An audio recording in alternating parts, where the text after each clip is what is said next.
Bienvenido a nuestro canal, donde exploramos intrigantes teorías de conspiración que te harán cuestionarlo todo.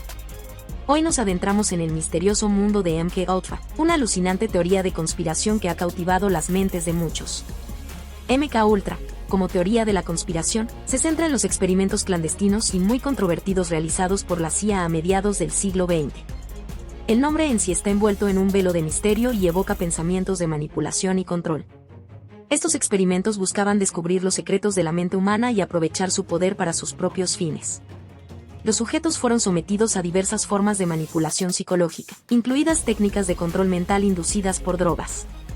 Algunos incluso afirman que MKUltra apuntaba a figuras influyentes de la sociedad, incluidas celebridades, políticos e incluso músicos. Se cree que estos individuos, sin saberlo, fueron utilizados como peones en un gran plan de control. Cuando la verdad sobre MKUltra comenzó a emerger, estalló la protesta pública, pero la profundidad de su alcance sigue sin estar clara.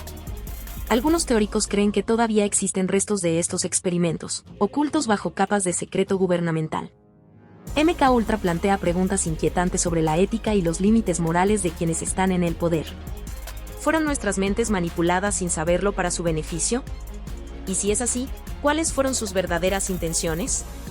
Los denunciantes e investigadores se han dedicado a descubrir la verdad detrás de MKUltra, armando un rompecabezas de secreto, subterfugio y manipulación.